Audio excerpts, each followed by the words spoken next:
करत करत अभ्यास के जड़मत होत सुजान, रसरी आवत जाती सिल पर होत निशान। गाय गाय बियाह हो जाते, हमरे बघेली में एक कहावत थी कि गाय गाय बियाह हो जाते है। तो अगर हम धीरे धीरे गावत रहम ना, गायन गाय सही दिमाग में भरा रही कि पाड़े जी कहाँ रहें यार, हेलमेट लगावा। जब घरे से निकलम ना तो याद आ जाए कि घर से जब निकलो तो हेलमेट लगाना, तो हो सकता है इतना ही याद करके वो हेलमेट रख ले। बहुत ही गुणवत्तापूर्ण प्रश्न हैं आपके। ऐसे प्रश्नों से जो उत्तर निकलते हैं वो उत्तर बहुत उपयोगी होते हैं। मैंने कभी कोई कोचिंग नहीं की, के बीच पला हूँ मैं, फिर प्यार कहाँ से लिख डालूँ, अंगार लिखा है जीवन में, श्रृंगार कहाँ से लिख डालूँ। बहुत बड़ा मंत्र आपके चैनल के माध्यम से मैं देना चाहूँगा। मैं भी एवरेज स्टूडेंट हूँ। तो देखिए स्थिति अभी मैं जस्ट पहले ही आप जो वीडियो में आपने देखा है अभी हाल में कंटिन्यू हूँ। आप देख सकते हैं कि सबसे ज़्यादा बिंद के नवाब माने जाने वाले, अधिकांशतः लोगों को जागरूकता फैलाने वाले और कहीं न कहीं से बिंद का जो गौरव कहीं न कहीं से अगर किसी ने अगर दिया है पुलिस को लेकर के, तो देख सकते हैं सूबेदार भागवत प्रसाद पांडे जी द्वारा दिया गया है। और यहाँ पे मैंने जो सबसे पहले मेरा सवाल रहा है कि सर ये जो चौराहा यहाँ पर है, आपने काफ़ी प्रयास किए, कहीं न कहीं भीड़ को लेकर के, जाम को लेकर के लगातार प्रयास करते हैं, लेकिन स्थितियाँ होती हैं कि ये जो चौराहा है, ये पटपरा चौराहा से लगभग पटपरा चौराहा, तो लगातार भीड़ और जाम लगातार होता है सर, जिसमें आप लोग को काफ़ी मशक्कत करनी पड़ती है। बिल्कुल। तो सर इसका निवारण कैसे हो सकता है, कुछ आपकी आइडिया? देखिए पहली बात तो सभी को नमस्कार, और मैं इसमें एक छोटी सी बात ये कहना चाहूँगा कि अभी सीधी का जो मुख्यालय एरिया है वो लगभग मैं देखता हूँ, और ज़िले के जो अन्य क्षेत्र हैं वहाँ पर जो ब्लैक स्पॉट्स हैं, जो एक्सीडेंटल क्षेत्र हैं, उनका मैं लगातार मुआयना करता हूँ और वहाँ पर लगातार काम करने का प्रयास करता हूँ। काम करने का प्रयास इसलिए क्योंकि काम करना हमारा कर्तव्य है, हम काम कर रहे हैं, लेकिन उसके जो फल है, जो उसका रिजल्ट है, वो कितने हद तक आता है, पॉजिटिव आता है, कब तक आता है और कितने प्रतिशत आता है, वो जनता के ऊपर रहता है। पुलिस 1000 व्यक्ति में एक पुलिस वाला है, 1000 व्यक्ति में एक पुलिस वाला। अब आप समझिए, अगर हर व्यक्ति के पीछे एक पुलिस वाला हम लगाएंगे तो ये काम नहीं हो सकता। पुलिस केवल इंडिकेशन के लिए होना चाहिए कि हाँ किसी एक पुलिस वाले ने ऐसे कर दिया, आप पब्लिक खड़ी हो गई, किसी पुलिस वाले ने कह दिया कि भाई साहब आप गाड़ी रोड के किनारे खड़ा करें, हमको रोड के किनारे गाड़ी खड़ा करना पड़ेगा, करना चाहिए। अब यहाँ पर आपका जो सवाल था कि ये चौराहा है, व्यस्ततम चौराहा है और इसमें जाम लगता है, तो अभी की बात अगर मैं करूँ तो आज तो हर जगह जाम लग रहा है। गऊ घाट में जाम लग रहा है, मकर संक्रांति है और जाम हमेशा लगता है। इसके कारण जिले भर से स्पेशल पुलिस इन जगहों पर बुलाई जाती है, और थी भी। यहाँ पर 4-6 लोग थे और मैं गऊ घाट में था। गऊ घाट से मुआयना करते करते मैं आया, मैंने देखा कि जाम लगा है, मैंने भी आधे घंटे मशक्कत की और ये जाम खुला।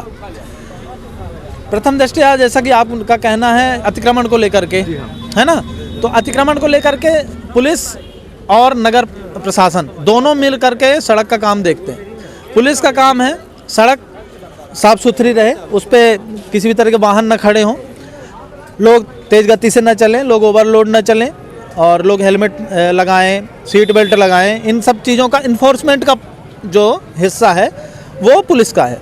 साथ ही जो नगर पालिका और या स्थानीय जो निकाय होते हैं, उनका ये कर्तव्य है कि भाई वो जो दुकान के बाहर लोग सामान जमा लेते हैं, दुकान के बाहर लोग अतिक्रमण कर लेते हैं, वो उनकी रोकथाम करें। मैं आशा करता हूं कि यहाँ के लोग, उनकी यहाँ के जो स्थानीय प्रशासन है वो इसमें सुधार करने का प्रयास कर रहा होगा। पर दो मिनट रुक दीजिए, 2 मिनट, ठीक है। तो अभी जो मैंने यहाँ पर देखा है, तो एक सड़क के किनारे और ज़्यादा सख्ती सफाई की आवश्यकता है। और चलें अपन ग्राउंड में चलें क्या? बिल्कुल बिल्कुल आइए। सर एक बड़ी बात और मेरे मन में एक सवाल रहा है।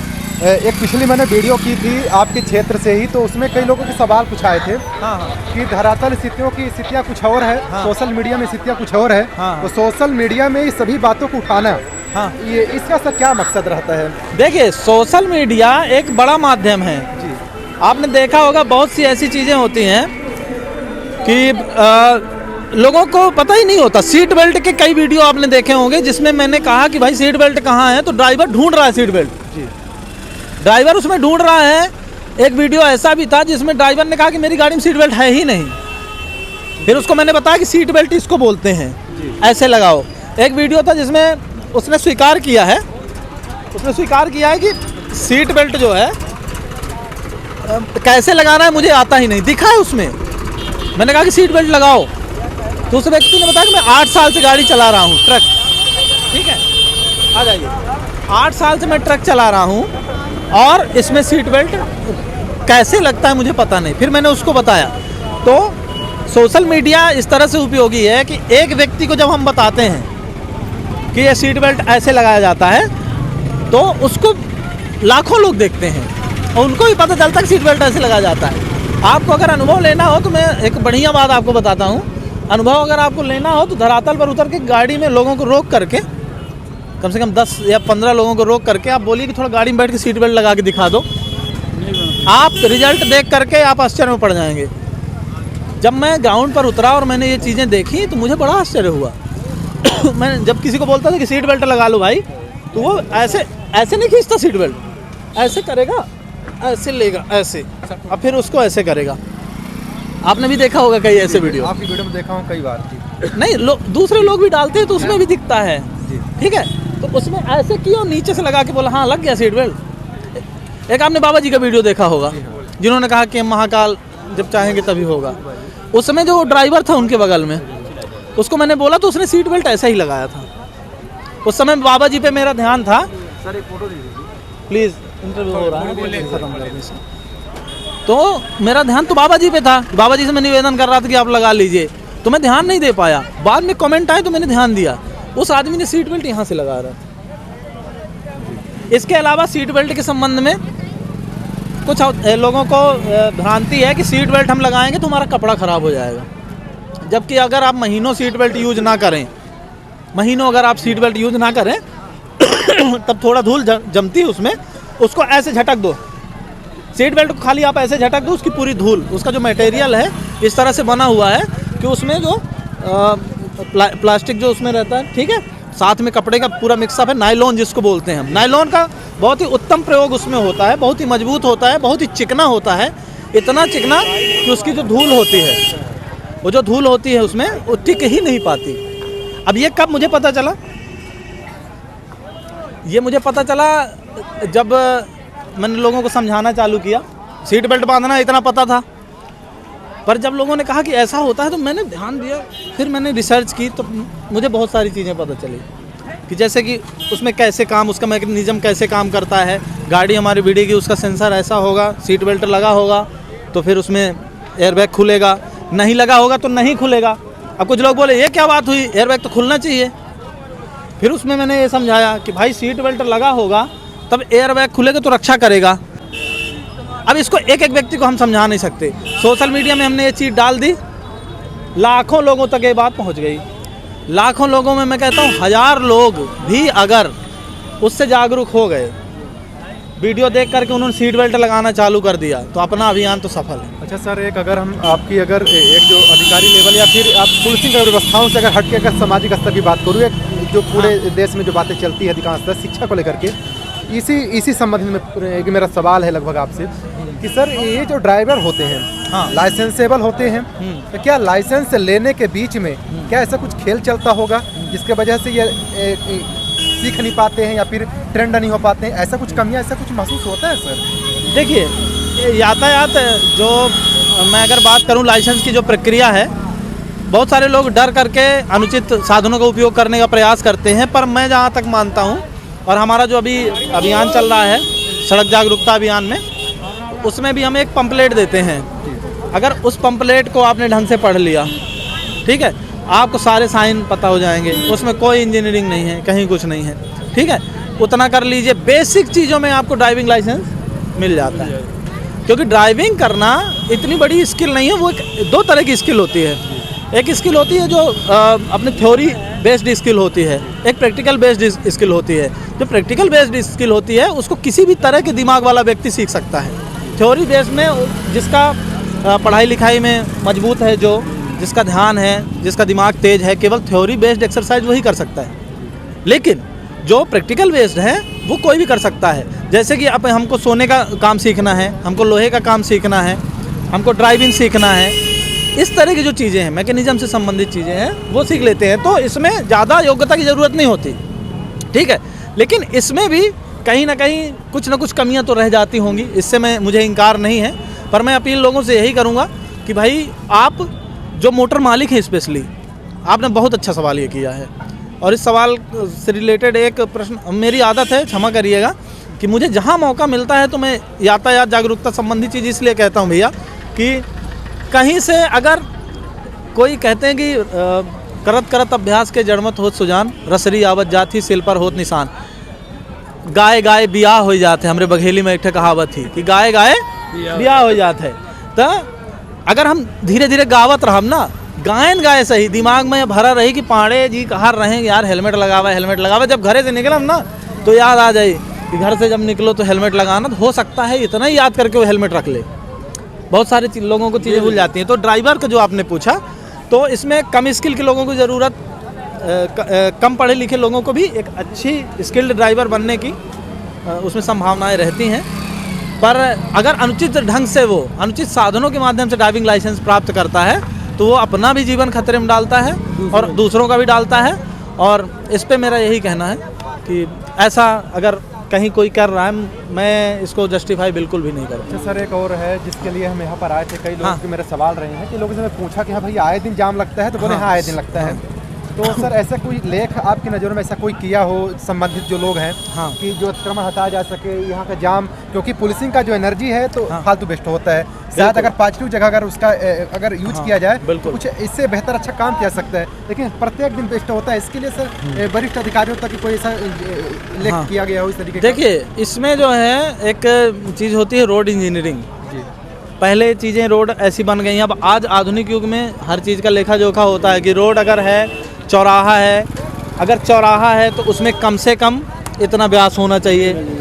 अगर कोई रोड कट रही है तो 2 कटों के बीच में कम से कम इतना गैप रखा जाना चाहिए।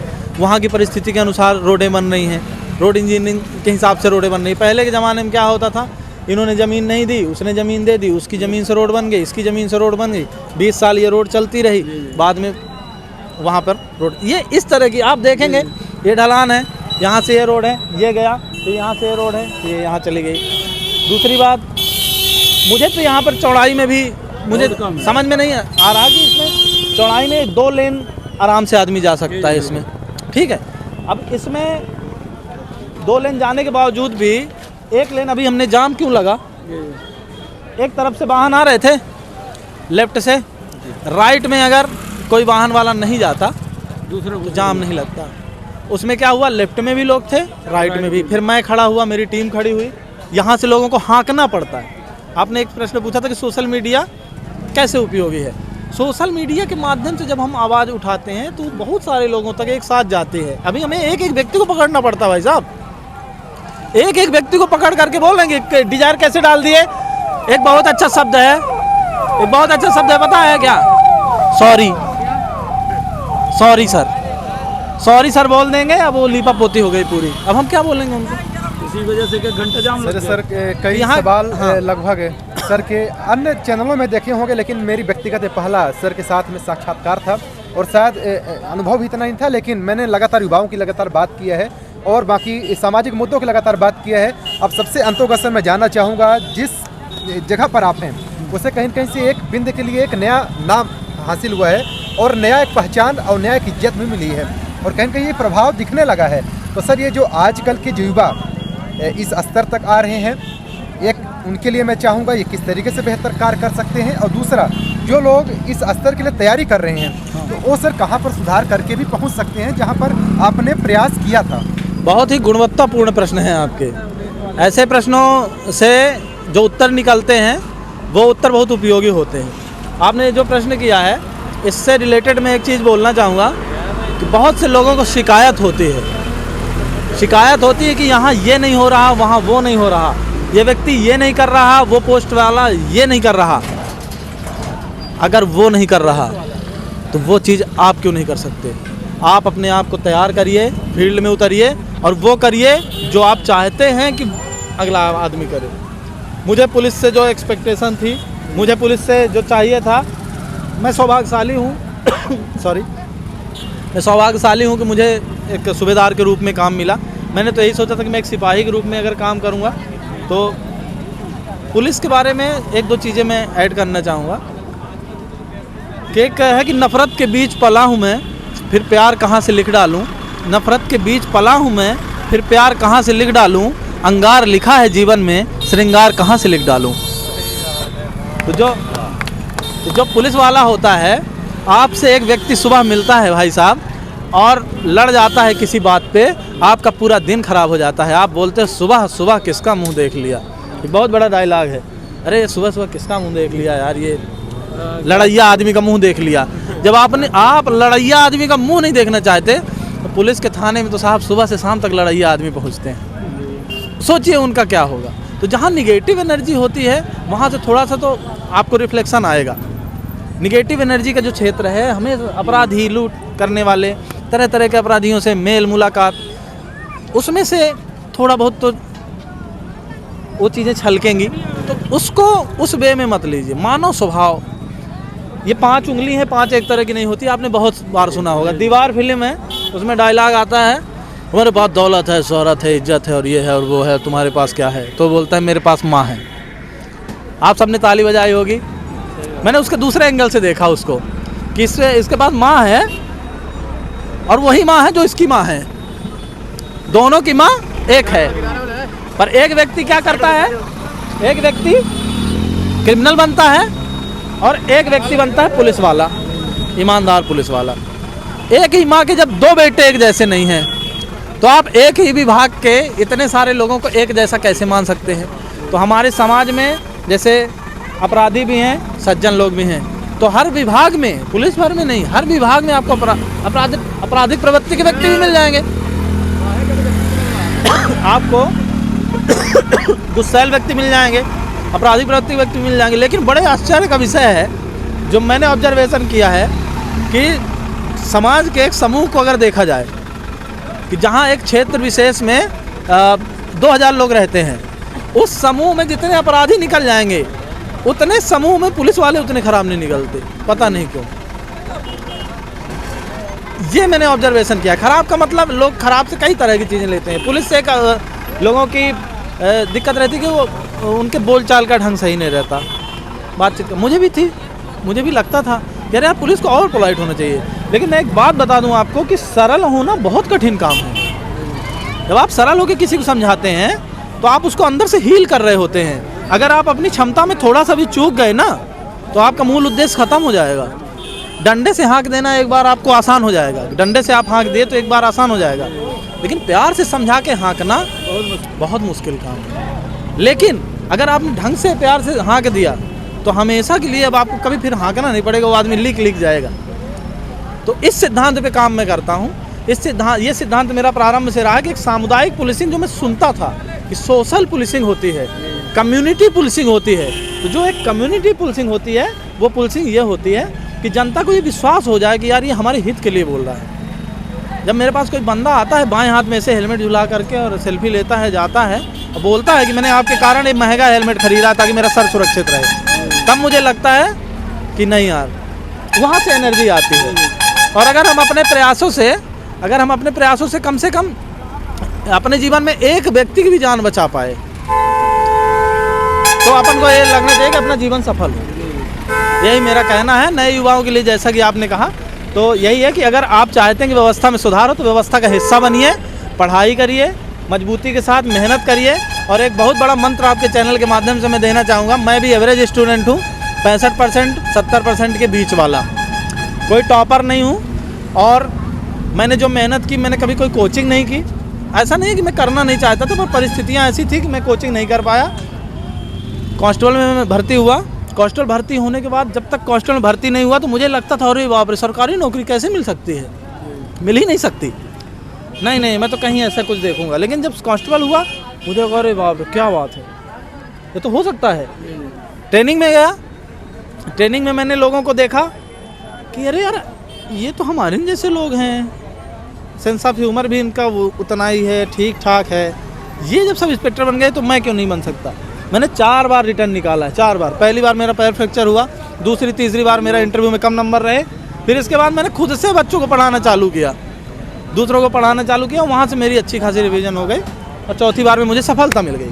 तो कहने का मतलब ये है, उसका लब्बे लुआब ये है, कोचिंग जाने का मुझे टाइम भले नहीं मिला पर मैं पढ़ता रहा, लगा रहा उस लीग पर, तो मुझे सफलता मिल गई। कोचिंग से सर एक बात याद आई। हाँ। लगभग मैंने एक बार सिरमौर चौराहे पर गया था, हाँ। जहाँ पर सारी कोचिंग हब पूरी है। क्लासेस लगती है। हाँ, हाँ। तो एक सर, मुझे कोचिंग क्लासेस का मुझे नाम नहीं याद है, उन्होंने बोला कि भागवत सर भी हमारे यहाँ से ही पढ़े थे। हाँ सुनिए, और एक बात बता दूं, जब आप सफल होंगे, जैसे ही आप सफल होते हैं ना, तो आपकी सफलता का श्रेय, एक बहुत बड़ी बात है कि गरीब से करीब का रिश्ता छुपा लेते हैं लोग। गरीब से करीब का रिश्ता छुपा लेते हैं लोग, और अमीरों से जो अमीर होते हैं, अमीरों से नज़दीकियां बढ़ चढ़ के बता लेते हैं लोग। तो जो गरीब होता है ना, उससे रिश्ता छुपा लिया जाता है, और जो सक्सेसफुल हो जाता है उससे रिश्ता जबरन। हमको अभी एक दिन एक उत्तराखंड के भाई साहब मिले, बोले कि आपके ताई का लड़का आपको बहुत याद करता है। हमने कहा क्या बात कर रहे हो? बोले उत्तराखंड में रहता है। मैंने कहा उत्तराखंड से तो मेरा कोई संबंध नहीं है। तो बोले कि देख लीजिए आप, बात कराऊँ मैं? मैंने कहा ठीक है, अभी मैं इसके बाद में बता भी दूंगा कौन है, बात भी करा दूंगा। तो मैंने कहा हाँ ठीक है। तो उन्होंने कहा कि, मैंने कहा हाँ हेलो कौन? मैंने कहा मैं भागवत पांडे बोल रहा हूँ, आप कौन? तो उनका मोबाइल जो है उस दिन पूरी रात मतलब नहीं खुला, इतना बुरा स्विच ऑफ हुआ। तो मैं आपको बिल्कुल बता दूं, सीना ठोक के बता दूं, मैंने कोई भी कोचिंग नहीं की, कहीं किसी कोचिंग के छात्र में नहीं रहा हूँ। मैं इसलिए नहीं बता रहा हूँ, मैं बहुत होशियार रहा हूँ, मुझे समय नहीं था भाई। मैं अपने गाँव से निकला तो सीधा PTS रीवा में मेरी भर्ती हो गई। PTS रीवा में सुबह शाम की ड्यूटी थी, तो मैं अपनी ड्यूटी भी करता था और पूरी ईमानदारी से ड्यूटी करता था। रात में 2 घंटे 4 घंटे, ये भी मैं बता दूं, 4 घंटे से ज़्यादा मैं नहीं पढ़ा भाई साहब, पर वो 4 घंटे क्वालिटी। ऐसा नहीं कि किताब खुली है वहाँ से रील चल रही है, ये देखा जाता है इस समय। हाँ, रील के लिए मैं बता दूं, रील जो लोग रील देख रहे हैं सुबह से शाम, रील देखना बंद कर दीजिए, रियल लाइफ में आ जाइए। आप अभी स्टूडेंट हैं, कुछ हासिल कर लीजिए, फिर चाहे रील देखना चाहे रेल देखना, जो देखना हो वो देखना। तो बहुत बहुत धन्यवाद सर, आपने बहुत बड़ा कीमती समय दिया है। जिस तरीके से आप ड्यूटी के दौरान भी कई सारी चीज़ें संदेश के रूप में दिया है, कई सवाल जो थे तो लगभग मैंने अपनी तरफ से भी प्रयास किया है। और हाँ, ये बात बड़ी है कि सर के जितने भी चैनल देखा जाए तो बड़े चैनलों में इंटरव्यू है, साथ मेरे लिए डिजिटल न्यूज़ के लिए पहला चैनल है। बहुत बहुत धन्यवाद सर, जय हिंद। बिल्कुल जय और हिंद। इसके अलावा सर, इसके अलावा मैं चाहूँगा सर, आप जैसे जितने भी आज नौबत जा रहे हैं और जितने भी लोग हैं, उनसे मैं अपील करता हूँ कि एक आदर्श मानिए, और हो सके तो किसी न किसी को मानिए, सर को भी मान सकते हैं। और ये जो लाइनें होती हैं, जो रास्ता बनाया जाता है, उस रास्ते पर अगर आप चल देंगे, मेरा जो देश है कहीं न कहीं से ये सुधार की ओर चल जाएगा। और इसके लिए दूसरा कोई फरिश्ता बन के आएगा नहीं, हम ही आपको बदलना होगा, और तभी जाके ये व्यवस्थाएं सुधर सकती है। किसी एक कहने के मात्र से, किसी एक के प्रयास से ये देश कभी नहीं सुधर सकता, चाहे यातायात की बात हो, चाहे अंदर कितने भी माध्यम है। चलिए, बहुत बहुत धन्यवाद जिस तरीके से आपने मुझे समय दिया। इसी साथ देखते टीवी में RJ सवाल। जय हिंद। जय हिंद सभी को।